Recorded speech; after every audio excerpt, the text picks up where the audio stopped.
Listen up. From now on, you've got to make do with an electricity bill of $14 and food expenses of just $2 a day. Don't spend a dime on cosmetics or clothes. Got it? My husband, Tom, yells it. What? I'm stunned by his unbelievable demands. This is totally doable. If you can't manage this, then you're just incompetent. Incompetent!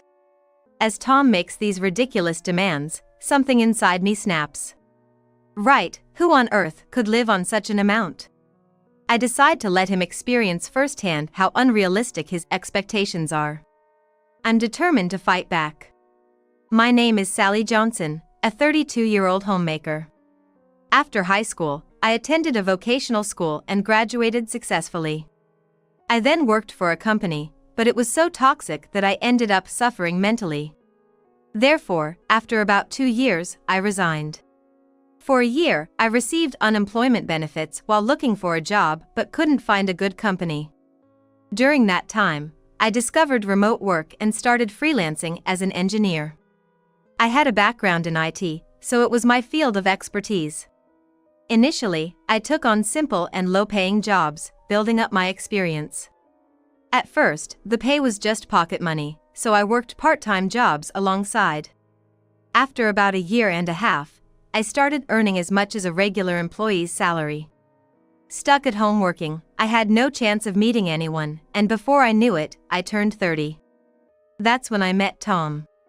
It was at a dear friend's wedding. The vows, the first bite of the cake, speeches by friends, letters to parents. Seeing my friends so happy made me feel joyful too. After the wedding, I attended the reception, where I happened to sit next to Tom. He seemed grumpy and cold at this lively event, which was my first impression of him. But then, a while into the party, he said, "Here, take this." He handed me a Band-Aid. "Why? Your foot looks painful." Responding curtly, he glanced at my foot. I had developed a blister from wearing heels I wasn't used to. Tom had noticed me limping slightly. "Oh, thanks. It's no big deal, but why do girls wear such cumbersome shoes?" "What? I don't even like heels that much. But they go better with a dress, right?" "I wouldn't know about that." Tom laughed with a playful, yet gentle and endearing smile. I found myself irresistibly drawn to him, with his slightly mischievous but kind laughter. As the party wound down and I was about to leave, Tom, blushing to his ears, sheepishly asked, "Hey, wanna exchange numbers?" "Sure," I replied, feeling shy but exchanging numbers with him. From that day, we started communicating frequently, went on dates, and began a relationship. Tom had always lived with his parents, so it became a routine for us to go to my apartment, where I lived alone. Before I knew it, Tom had moved into my place, and we inadvertently started living together. On our second anniversary. "Sally, will you marry me?" I was so happy I wanted to jump for joy. I immediately said yes. With our marriage, I quit my job. Originally, my husband was what is commonly referred to as a domineering husband. "I'll earn the money, you take care of the house. Men should work, and women should stay home." He's the type of person with that kind of mindset. I was hesitant to become a homemaker since I had just got my career on track, but both his mother and mine were homemakers. I didn't mind cooking and laundry, and I thought it would be nice to be a stay-at-home mom when we had kids. I figured I could return to work once the kids were older. We had a peaceful marriage without major fights, but one thing about Tom bothered me. He was extremely frugal. For example, he would say, "Don't buy anything from vending machines or convenience stores. They are too expensive," essentially forbidding purchases from such places. I could understand that, but he also insisted, furniture should be secondhand. Spending more is a waste, and so we furnished our new home mostly with used items. With Tom being so stingy, he never allowed me to spend on fashion. When I got a haircut after a year, he muttered, "You got your hair cut. Women cost so much money, and it's all my money." I was hoping for a compliment but was dismayed by his first comment. I was disgusted by this remark. I didn't have any money of my own to spend. And I often felt envious of others. Then, we faced a major challenge. We were unable to have children. Why can't we have a kid? Tom would angrily question. He became increasingly irritable each day, seemingly anxious about not having children. I wasn't as worried as him. I believed children were a blessing that didn't necessarily come to everyone, and if we couldn't have them, we could still enjoy life together, maybe travel every year. Children weren't everything. However, Tom's frustration grew, and he became more hostile towards me. With a frown and a look of suspicion, my husband said, "Isn't it your fault somehow?" How could it be me? Why do you think it's my fault? Most infertility issues are usually with a woman. Nowadays, it's about 50-50 between men and women. It's not necessarily my fault alone. Hey Tom, if you really want kids, why don't we go to a doctor? I was over 30 and didn't want to argue about who was at fault. If we knew the cause, we could seek treatment and maybe clear up some of the uncertainty. But Tom shouted, "It must be your problem. Go to the doctor by yourself. If we both go, it'll cost more for the tests." Reluctantly, I went to the hospital alone and got tested. However, the results showed no abnormalities. A few days later, I reported the test results to Tom. I got tested, and there's nothing wrong with me. The doctor said to bring you next time, Tom. Why don't you come? A lot of men were there. It's not embarrassing, I said, thinking of my husband's desire for children, but he didn't take kindly to this suggestion. What? Are you saying it's my fault? No, that's not what I'm saying. I'm just saying there's a possibility, so let's check. There's no way it's my fault. It's probably because you're getting older. They say a woman's fertility drops sharply after 30. It's your fault, not mine. I was chilled by his aggressive response. I had never seen my husband so unreasonable. From then on, Tom's behavior started to get strange. One day, I usually would start preparing dinner around 6 p.m. so it's ready when Tom gets home, but that day, due to being busy with errands and visiting my parents, I hadn't started cooking when he arrived. What? It's this late already? Sorry. I haven't started dinner yet, I said, but he snapped, What? Dinner's not ready yet? What have you been doing all day? His sudden yelling made me flinch. I'm sorry. You have it easy, just lounging around at home all day. I'm not just lounging around. Whatever. Don't make me irritated. If there's no dinner, I'm going out for a drink, he said and left. He said that and left. He didn't come home that night. From that day, I became more diligent. I made sure dinner was ready by the time he came home. And did all the household chores without slacking. But no matter how hard I tried, Tom never returned to the kind husband he once was. Lately, he rarely came home, always using work or business meetings as excuses. Eventually, we even started sleeping in separate bedrooms. Our relationship deteriorated to the point where we no longer had any physical intimacy, making the prospect of having children even more unlikely. Despite rarely being home himself, he would say, "You stay at home since I'm working outside and earning. Don't splurge with the money I make," and he wouldn't even let me have lunch with friends. When I wore an old outfit from the back of my wardrobe, he exploded, "Hey! When did you buy that outfit?" "I didn't buy any new clothes. This is an old one." Fine then, but don't you dare splurge on cosmetics or clothes. Remember your place as a homemaker. If you're going to say that, then I might as well go back to work. Fed up with his nitpicking, I retorted. What? Making the woman work would make me look like a failure. Just do as you're told. He shouted and stormed back to his room, slamming the door. Tears welled up in my eyes as I watched him leave. Can this really be called a marriage? I felt like nothing more than a housekeeper without a salary or days off. A housekeeper who gets paid and has days off is treated far better. The idea of divorce crossed my mind many times. I tried to reach out, saying, "We don't need kids. Let's just go back to being a happy couple like we used to be. But he flew into a rage. What are you saying? You're blaming me. Are you calling me defective? I wanted to argue back that nobody was saying that, but I knew it would just lead to more yelling, so I held my tongue. Day after day, I did housework without thanks or recognition, just going through the motions. After about 6 months of living like this, unusually, my husband initiated a conversation with me. Hey, how much is our electricity bill? Tom, who always says save money, don't splurge, never really handled our finances, so he had no clue about our utility and grocery bills. I was surprised by his sudden interest and responded with a puzzled look. What's up? Just tell me. It's around $200. $200? That's way too high, he exclaimed, looking genuinely shocked. I couldn't understand why he was so shocked. What? That's pretty normal, I think. Sure, it's a bit higher in winter because of the heating. That's too much for winter. When I'm at work, are you just wasting electricity by watching TV and running the air conditioner? What? I always tried to use less electricity during the day, often using a kotatsu, which is relatively cheaper to run. I hardly watched TV.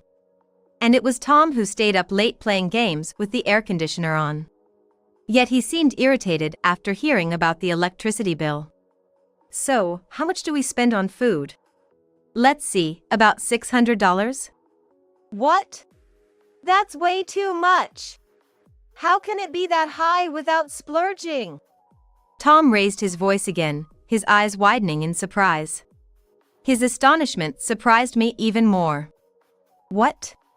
Splurging? Are you serious? Don't you know that prices are skyrocketing? Vegetables and eggs are getting more expensive. Quiet. I know prices are skyrocketing. Are you making fun of me? He exclaimed. No, that's not it, but... Yes, I'm ridiculing him. Honestly, I'm ridiculing him a lot. I never thought my husband would be so ignorant of the ways of the world. But of course, I didn't say that out loud. You're splurging too much on electricity and food. As a homemaker, you should manage better. Don't tell me you're also spending that much on clothes and cosmetics behind my back. I haven't spent any money on my beauty expenses at all. I too wanted to dress fashionably and desired new clothes and cosmetics.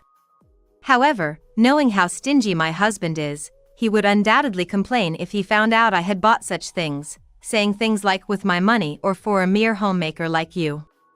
That's why I only bought the bare necessities and tried to save on groceries and electricity bills.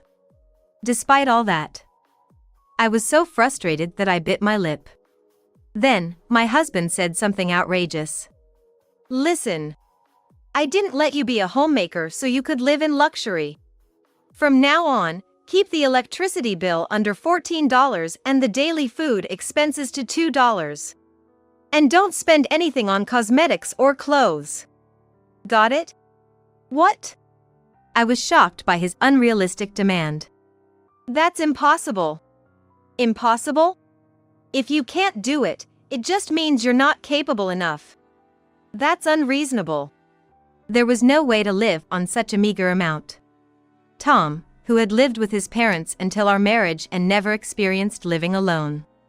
He left all the financial management to me. He seemed to lack a basic understanding of normal expenses. I was thinking about how to explain this to him when he interrupted my thoughts. But he interrupted my thoughts. What are you staying quiet for?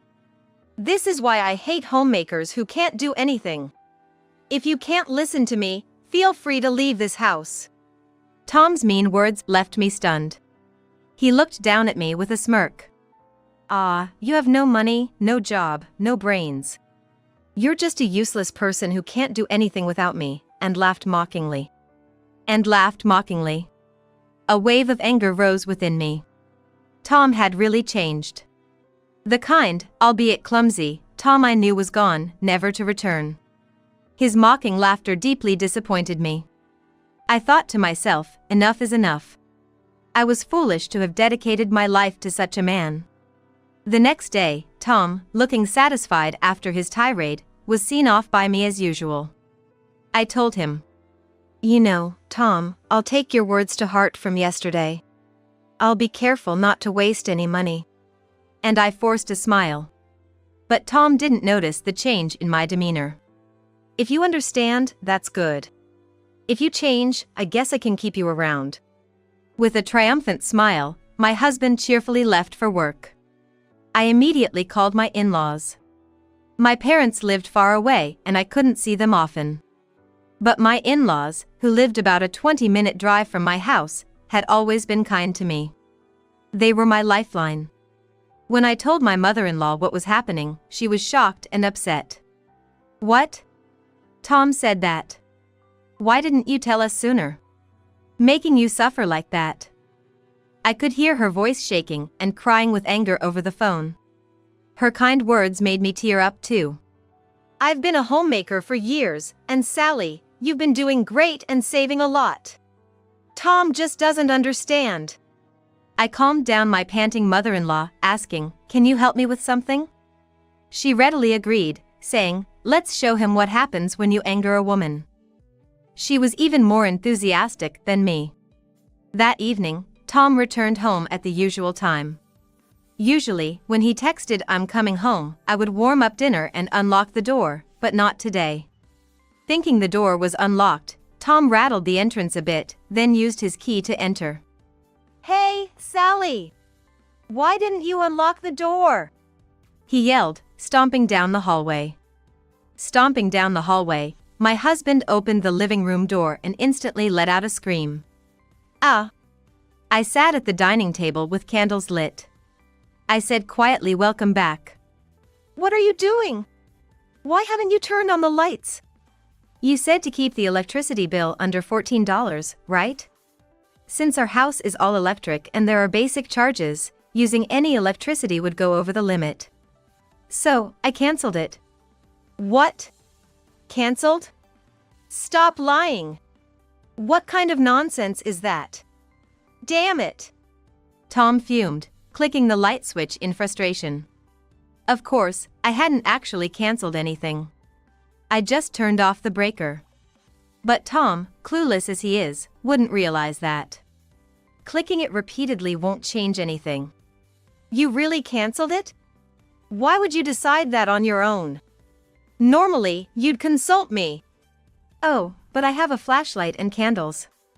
See, this way we can stay within the $14 limit, right?" I said, feigning innocence.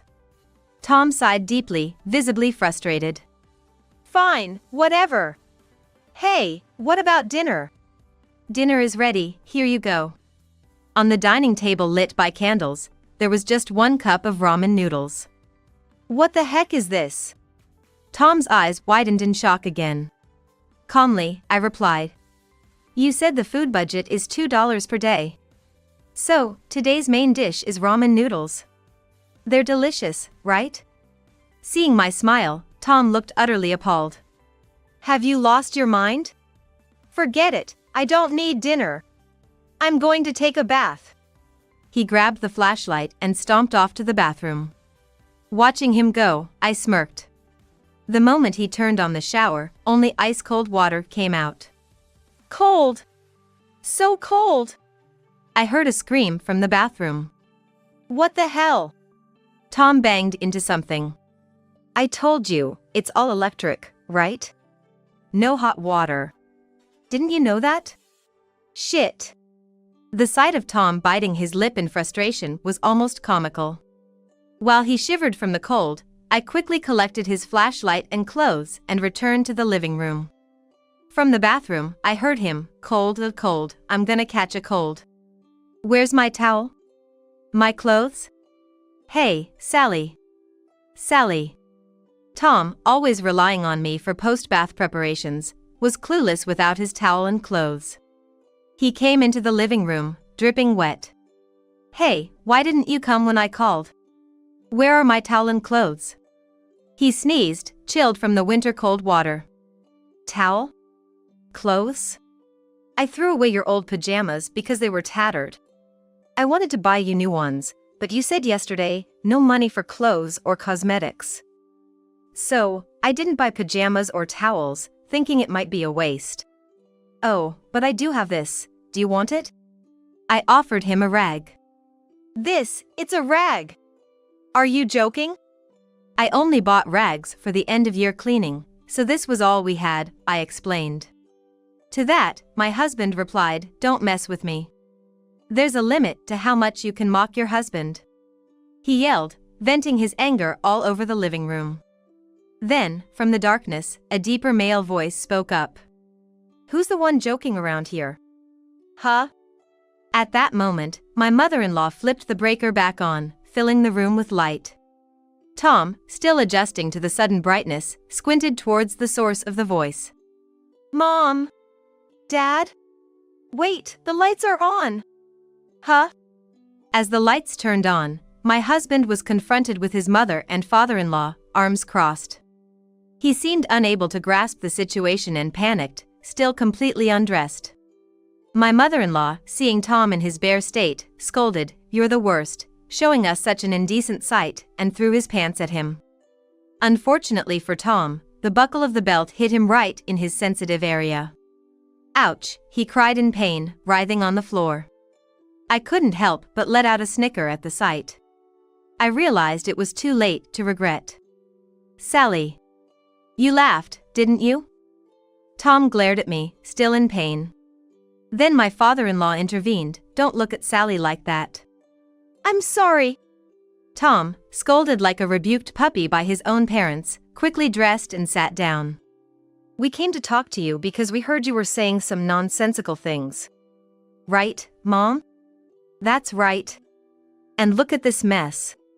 "I'm so ashamed as a mother." "Talk about what?"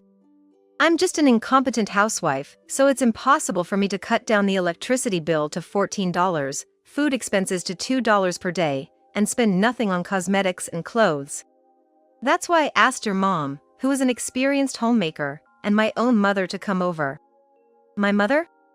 Just then, my mother, who had been waiting in the bedroom, appeared. "It's been a while, Tom." Tom's face turned pale as he saw my smiling mother. "You too." "I'm an experienced homemaker, but even I can't live on the budget Tom suggested." "Right?" "Exactly." "Our foolish son here doesn't seem to understand that." "Tom, can you explain how to manage within such a budget?" "I'm incompetent, so I don't know. Please teach us."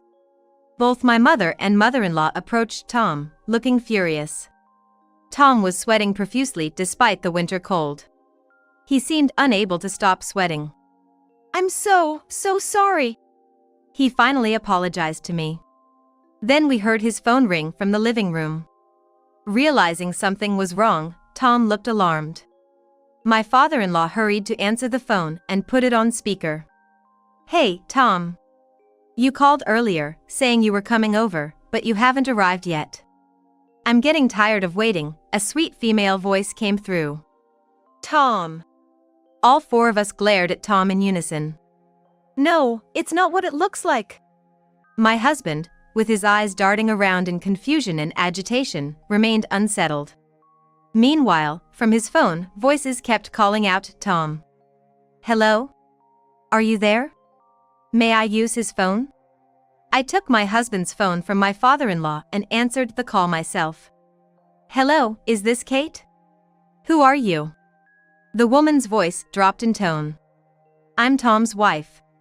He's been a handful, hasn't he?" I'm offering this worthless husband to you.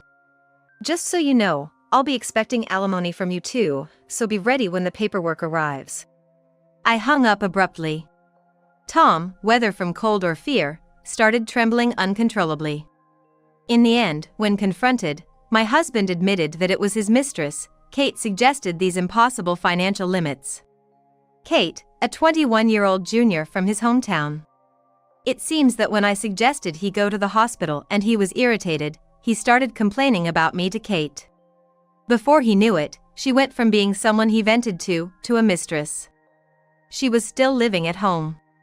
Claiming ignorance, she had told my husband, "I wouldn't waste money like your wife." She suggested unrealistic living expenses and insisted I could do it. I couldn't believe how gullible Tom had been. Neither of them had ever lived on their own, so a little internet research would have shown them how impossible those figures were. Who's the incompetent one now? With a broad smile, I said, Tom, let's get a divorce, shall we? And presented him with the divorce papers I had prepared. Think it over, okay, he pleaded. Too late for that. His pleas for me to reconsider the divorce, or at least waive the alimony, were cut short when my father-in-law gave him a firm slap. Tom covered his face, tears welling up in his eyes. What are you doing? Stop this nonsense. Under my father-in-law's stern gaze, Tom signed the divorce papers and agreed to pay the alimony in full. A week later, the divorce was finalized.